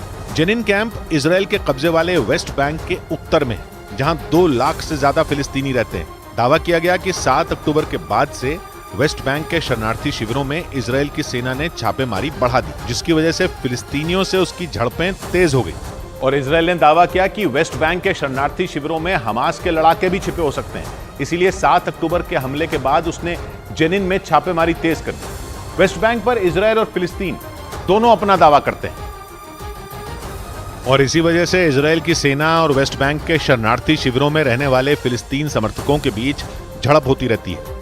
न्यूज एजेंसी रॉयटर्स के मुताबिक इजराइल की सेना ने दावा किया कि उन्हें जेनिन के शरणार्थी शिविर में हमास के लड़ाकों के छिपे होने का शक था, क्योंकि एक दिन पहले इजराइल की सेना को वेस्ट बैंक में एक इजरायली लड़के का शव मिला था और इसी के बाद उन्होंने वेस्ट बैंक के शरणार्थी शिविरों में तलाशी अभियान तेज कर दिया। जबकि फिलिस्तीन के स्वास्थ्य मंत्रालय ने आरोप लगाया कि वेस्ट बैंक में पिछले 18 महीनों से लगातार हिंसा हो रही है और 7 अक्टूबर के बाद बढ़ी झड़पों में कम से कम 121 फिलिस्तीनी मारे गए। और इस बीच खबर है कि इजराइल की सेना ने वेस्ट बैंक के नाबलूस इलाके में बने शरणार्थी शिविरों पर भी छापेमारी की। हमास के साथ शुरू हुई जंग के बाद से वेस्ट बैंक में हालात बिगड़ने लगे हैं और इजराइल की सेना वहां भी सख्ती बरत रही है। और इजराइल की सेना पर आरोप लगा कि उसने गाजा में हमास के साथ शुरू हुई जंग के दौरान वेस्ट बैंक के कई इलाकों पर भी हमला किया, जबकि इजराइल की सेना ने दावा किया कि वहां बने शरणार्थी शिविरों में फिलिस्तीन के चरमपंथी संगठनों के लोग छिपकर रह रहे हैं। वेस्ट बैंक वो इलाका है जो जॉर्डन नदी के पश्चिमी किनारे पर बना है, जिस पर इजराइल का कब्जा है और यहाँ के कई इलाकों में बने शरणार्थी शिविरों में ज्यादातर फिलिस्तीनी बसे हैं जो इजराइल का विरोध करते हैं। इसी वजह से इजराइल की सेना को डर है कि वेस्ट बैंक से भी इजराइल पर बड़ा हमला हो सकता है, क्योंकि इजराइल के मीडिया का दावा है कि वेस्ट बैंक के शरणार्थी शिविरों में छिपे हमास के लड़ाके फिलिस्तीनियों को भड़काने का काम करते हैं, जिसकी वजह से वो खुलकर इजराइल की सेना का विरोध करते हैं। वेस्ट बैंक में 15 से ज्यादा शरणार्थी कैंप हैं, जिनमें फिलिस्तीन के लोग रहते हैं और वो वेस्ट बैंक पर इजराइल का कब्जा नहीं चाहते हैं, इसीलिए अक्सर वहां के शरणार्थी शिविरों में रहने वाले लोगों की इजराइल की सेना से झड़प की खबरें सामने आती रहती हैं। वेस्ट बैंक को 1967 की जंग में इजराइल ने जॉर्डन से छीन लिया था और इस पर कब्जा कर लिया था, इसीलिए वहां रहने वाले फिलिस्तीनी इजराइल का विरोध करते हैं। इतना ही नहीं, इजराइल के मीडिया का दावा है कि चरमपंथी संगठन के लड़ाके भी जॉर्डन के रास्ते वेस्ट बैंक में घुसते हैं, क्योंकि जॉर्डन जंग में हमास का साथ दे रहा है। दावे के मुताबिक चरमपंथी लड़ाके वेस्ट बैंक में शरणार्थी शिविरों में छिपकर फिलिस्तीनियों के बीच रहते हैं। इसीलिए इजराइल की सेना ने वेस्ट बैंक में सख्ती बढ़ा दी है और वहां के शरणार्थी शिविरों पर छापेमारी तेज कर दी है। उधर फिलिस्तीन के चरमपंथी संगठन हमास के लड़ाकों की बर्बरता की रोंगटे खड़े कर देने वाली एक कहानी सामने आई। इजरायल के स्वास्थ्य कर्मियों ने दावा किया कि 7 अक्टूबर को हमास ने हमलों के दौरान नवजात बच्चों तक को नहीं बख्शा था। और उन्होंने हमास के लड़ाकों की दरिंदगी की जो कहानी बताई, उसे सुनकर हर किसी के रोंगटे खड़े हो गए, क्योंकि इजरायल में आपातकालीन हालात में अपनी सेवाएं देने वाले कर्मचारियों ने दावा किया कि 7 अक्टूबर को हमास के लड़ाकों ने हमले के दौरान नवजात बच्चों को अवन में जिंदा भून दिया था। और वहां की फॉरेंसिक टीम ने बताया कि हमलों के बाद किबुत्ज बेरी इलाके से एक बच्चे के अवशेष पाए गए थे, जिसे जलाकर मारने का दावा किया गया। फॉरेंसिक टीम के मुताबिक उनके पास एक छोटे बैग में बच्चे का शव आया था और बच्चे का शरीर पूरी तरह जला हुआ और सूजा हुआ था। 7 अक्टूबर को हमास के लड़ाकों ने इजरायल में जो कत्लेआम मचाया था, उसकी सबसे भयावह तस्वीरें किबुत्ज बेरी इलाके में ही देखने को मिली थी, क्योंकि इजरायल का किबुत्ज बेरी इलाका गाजा बॉर्डर के करीब है और वहां हजारों लोग रहते थे। इस बीच इजरायल की सेना ने पहली बार 7 अक्टूबर को हमले में इस्तेमाल हुए हमास के लड़ाकों के हथियारों को भी दिखाया। उस दिन हमास ने इजरायल पर 5000 से ज्यादा रॉकेट दागे थे और उसके लड़ाकों ने इजरायल में घुसकर कत्लेआम मचा दिया था। और उसी हमले के बाद हमास और इजरायल के बीच जंग शुरू हो गई। इस बीच इजरायल की सेना ने पहली बार उन हथियारों को दिखाया जिनके जरिए हमास के लड़ाकों ने इजरायल में तबाही मचाई थी और वहां के लोगों की हत्या की थी। इजरायल की सेना के मुताबिक हमास के लड़ाकों के पास से कई AK-47 राइफलें, रॉकेट लॉन्चर और हैंड ग्रेनेड के साथ ही कई दूसरे घातक हथियारों का जखीरा मिला। जबकि इजरायल की तरफ से दावा किया गया कि इन्हीं हथियारों से 7 अक्टूबर को हमास के आतंकियों ने मौत का तांडव मचाया था। और इजरायल की सेना के मुताबिक हमास के उस हमले में सैकड़ों इजरायलियों की जान चली गई थी। इसके अलावा इजरायल की सेना ने यह भी दावा किया कि हमास के लड़ाकों ने 7 अक्टूबर के हमले में खतरनाक थर्मोबैरिक ग्रेनेड का भी इस्तेमाल किया था। और दावा है कि हमास ने इजरायल के खिलाफ जंग में चीन और उत्तर कोरिया के हथियारों का इस्तेमाल किया। पश्चिमी मीडिया के मुताबिक इजरायल की सेना को हमास के लड़ाकों के पास से जो हथियार मिले, उनमें चीन और उत्तर कोरिया के भी हथियार शामिल हैं। और उन्हीं हथियारों के जरिए हमास ने इजरायल में तबाही ला दी थी। 7 अक्टूबर को जब हमास ने इजरायल पर 5000 रॉकेट दागे थे, तभी नेतन्याहू ने हमले के पीछे अपने दुश्मन देशों का हाथ बता दिया था। और इस बीच पश्चिम के मीडिया ने साउथ कोरिया के 2 रक्षा विशेषज्ञों के हवाले से दावा किया कि हमास ने इजरायल पर उत्तर कोरियाई F-7 रॉकेट का इस्तेमाल किया था, जो कंधे से दागा जाने वाला एक हथियार है। और ऐसे हथियारों का इस्तेमाल आमतौर पर बख्तरबंद वाहनों के खिलाफ किया जाता है। रिपोर्ट में यह भी दावा किया गया है कि किम जोंग उन ने अपने अधिकारियों को जंग में हमास का साथ देने के आदेश दिए थे, जबकि उत्तर कोरिया ने इन दावों के पीछे अमेरिका का हाथ बताया था और उस पर अफवाह फैलाने का आरोप लगा दिया था। और पश्चिमी मीडिया ने दावा किया कि फिलिस्तीन के चरमपंथी संगठन हमास के पास पानी के अंदर वार करने वाला खतरनाक ड्रोन भी है। और दावा किया गया कि हमास ने अपने इस घातक हथियार का इस्तेमाल 7 अक्टूबर को इजरायल पर हमले के दौरान भी किया था। और अब हमास ने पानी के अंदर वार करने वाले उस ड्रोन का वीडियो भी जारी किया, जिसमें अल-कसाम ब्रिगेड के 4 गोताखोरों को उसे पानी में ले जाते हुए दिखाया गया, जो एक छोटी पनडुब्बी के आकार की दिखाई दी। हालांकि हमास की तरफ से जारी वीडियो में इस खतरनाक ड्रोन के बारे में बहुत ज्यादा जानकारी नहीं दी गई, लेकिन उस वीडियो में उस ड्रोन के ऊपर एक एंटेना जैसा लगा दिखाई दिया, जिसके बारे में पश्चिमी मीडिया ने आशंका जताई कि उसका इस्तेमाल विस्फोट करने के लिए हो सकता है, जिससे जहाजों को डुबोए जा सके। इसके साथ ही दावा किया गया कि उस पर एक कैमरा भी लगा हुआ है, जो उस ड्रोन के आसपास की गतिविधियों को दिखाता है। इस बीच इजरायल में हुए 7 अक्टूबर के हमले के बाद वहां के कई इलाकों की सूरत ही बदल गई। न्यूज़ 18 की टीम इजरायल और गाजा बॉर्डर के करीब किबुत्ज कफर अजा इलाके में पहुंची, जहां 7 अक्टूबर को हमास के लड़ाकों ने भीषण हमले किए थे और घरों से लेकर गाड़ियों तक को आग के हवाले कर दिया था। ऐसे में जब न्यूज़ 18 की टीम वहां पहुंची तो वहां सिर्फ तबाही और बर्बादी के निशान ही नजर आए और चारों तरफ राख हो चुकी गाड़ियां दिखी। जब यहां से घुसे तो ये एरिया कितना बर्बाद किया वो देखिए। तमाम कारों में आग लगाई है, तोड़ा फोड़ा है, ग्रेनेड डाला है। हमास के लड़ाकों ने सिर्फ गाड़ियां ही नहीं बल्कि वहां मौजूद घरों में भी आग लगा दी थी, जिसके निशान वहां साफ नजर आए। वहां के कई घरों की दीवारों पर बमबारी और गोलीबारी के निशान भी दिखाई दिए। हर तरफ जलाया इसलिए ताकि जो लोग छुपे हो बंकर में उन तक तपिश जाए और तपिश से उनकी मौत हो जाए, जो जिनको वो पकड़ नहीं पाए। 7 अक्टूबर को हमास के लड़ाकों ने लोगों के घरों में घुसकर कत्लेआम मचाया था, जिसकी वजह से कई घरों के अंदर खून के निशान अब भी मौजूद हैं। उधर इजरायल और हमास में जारी जंग के बीच चीन ताइवान पर हमला करने की तैयारी में। ऐसा इसलिए क्योंकि चीन लंबे वक्त से ऐसे ही मौके की तलाश कर रहा था। जब अमेरिका किसी दूसरी जंग में व्यस्त हो जाए और ताइवान पर चीन के कब्जे का रास्ता बिल्कुल साफ हो जाए। क्योंकि जहां एक तरफ अमेरिका पहले से ही रूस के खिलाफ यूक्रेन की मदद में जुटा था, वहीं दूसरी तरफ जैसे ही हमास ने इजराइल पर हमला किया तो अमेरिका इजराइल की ढाल बनकर उसके साथ खड़ा हो गया और अमेरिका समेत सभी पश्चिमी देशों का पूरा ध्यान इन दोनों फ्रंट पर लग गया, जिसके बीच चीन युद्ध का तीसरा फ्रंट खोलने की तैयारी कर रहा है। क्योंकि चीन को अब वो मौका नजर आ रहा है जब वो ताइवान पर हमला कर सकता है, क्योंकि वो जानता है कि अगर इस वक्त चीन और ताइवान में जंग शुरू हुई तो अमेरिका उसे बचाने के लिए इस जंग में नहीं कूद पाएगा, क्योंकि अमेरिका पहले ही 2 फ्रंटों पर उलझा हुआ है। और इसीलिए मौका परस्त चीन ने एक बार फिर ताइवान की सीमा में घुसने की कोशिश की। ताइवान के रक्षा मंत्रालय ने दावा किया कि एक रोज पहले चीन के 20 लड़ाकू विमान दोनों देशों के बीच बनी मीडियन लाइन पार करते हुए ताइवान में घुस गए। और ऐसा करके चीन ताइवान को युद्ध के लिए ललकार रहा है, क्योंकि लंबे वक्त बाद उसे ऐसा मौका मिला है जब वो अमेरिका की दखलंदाजी के बिना ताइवान पर कब्जा कर सकता है, क्योंकि अभी अमेरिका का पूरा ध्यान हमास और इजराइल के बीच जारी जंग में लगा हुआ है। ऐसे में चीन ने अपने 20 लड़ाकू विमानों को ताइवान और चीन के बीच बनी मीडियन लाइन के पार भेज दिया। मीडियन लाइन अमेरिका की ओर से बनाई गई वो लाइन है जो ताइवान स्ट्रेट में चीन और ताइवान को अलग करती है, लेकिन चीन इस सीमा को मानने से इनकार करता आया है, क्योंकि वो ताइवान को अपनी जागीर मानता है और हर हाल में उसे हड़पना चाहता है। और ताइवान पर कब्जा करने के लिए चीन पहले से ही मौके की तलाश में, इसलिए वो इस मौके को नहीं छोड़ना चाहता जब किसी का भी ध्यान ताइवान की तरफ नहीं है। इससे पहले साल 1962 में भी चीन ऐसा कर चुका है, जब उसने मौका देखकर भारत को जंग की आग में झोंक दिया था।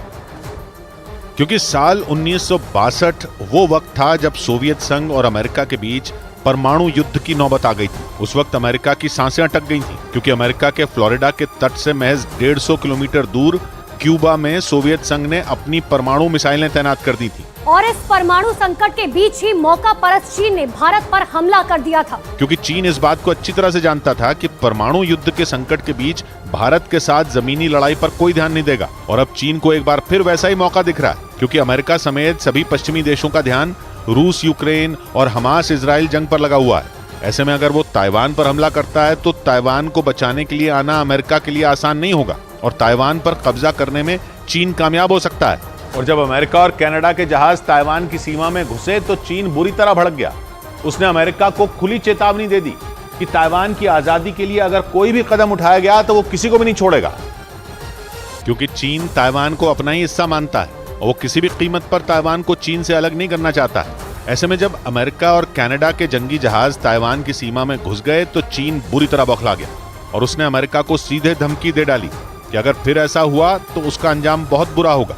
चीन ने दावा किया कि पिछले 2 महीनों में ऐसा दूसरी बार हुआ जब अमेरिका और कनाडा के जहाज ताइवान की सीमा में नजर आए, जिसके बाद से ही चीन की नौसेना हाई अलर्ट पर है और वो ताइवान की सीमा पर अमेरिका की होने वाली हर हरकत पर नजर बनाए हुए हैं। मतलब साफ है कि ताइवान पर कब्जा करने के लिए चीन युद्ध के लिए पूरी तरह तैयार है और इसीलिए उसने अमेरिका को तीसरा फ्रंट खुलने की चेतावनी दे दी। लेकिन जंग के अमेरिका के लिए तीसरा फ्रंट खुलना किसी चुनौती से कम नहीं होगा, क्योंकि अमेरिका पहले से ही रूस के खिलाफ यूक्रेन की मदद के लिए अपने हथियार भेज रहा है और अब हमास के खिलाफ जारी जंग में भी अमेरिका ने इजराइल के लिए अपने हथियारों का भंडार खोल दिया है, जिसकी बदौलत इजराइल की सेना गाजा में घुसकर हमास के ठिकानों को निशाना बना रही है। पश्चिमी मीडिया की एक रिपोर्ट के मुताबिक साल 1946 से साल 2023 तक अमेरिका इजराइल को $263 बिलियन यानी 21 लाख करोड़ रुपए की मदद दे चुका है।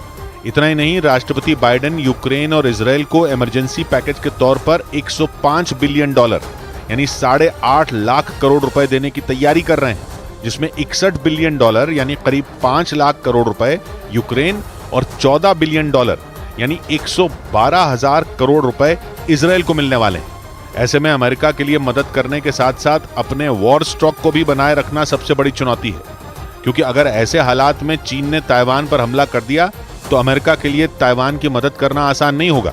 इधर लगातार दूसरे दिन भारतीय शेयर बाजार बढ़त के साथ बंद हुआ। इस दौरान सभी सेक्टरल इंडेक्स हर एक निशान पर बंद हुए और लार्ज कैप की तरह मिड कैप और स्मॉल कैप शेयरों में भी तेजी रही। इस दौरान सबसे ज्यादा तेजी ऑयल एंड गैस और रियल्टी सेक्टर के शेयरों में देखने को मिली, जिससे बॉम्बे स्टॉक एक्सचेंज का सेंसेक्स 282 अंक उछलकर 64,363 पर बंद हुआ, जबकि निफ्टी 97 अंकों की बढ़त के साथ 19,230 के स्तर पर पहुंच गया। और शेयर बाजार की खबर तो आपको कई जगह मिल जाएगी, लेकिन शेयर बाजार का एक्सपर्ट आपको बनाएगा सिर्फ मनी कंट्रोल प्रो। इच्छाओं पर प्रश्न चिन्ह है, अरमानों पर पहरे हैं। इच्छाओं पर प्रश्न चिन्ह है, अरमानों पर पहरे हैं। संबंधों से हमें मिले जो घाव बहुत ही गहरे हैं। सौगात की एक बात कही अंबर ने, नई क्रांति की आज घोषणा कर दी है कुछ गूंगों ने, सुनकर जो दौड़े आए वे सबके सब ही बहरे। मिलते हैं सोमवार को, घड़ी जब इशारा करेगी 9 बजे रात का, वक्त फिर होगा सौगात की बात।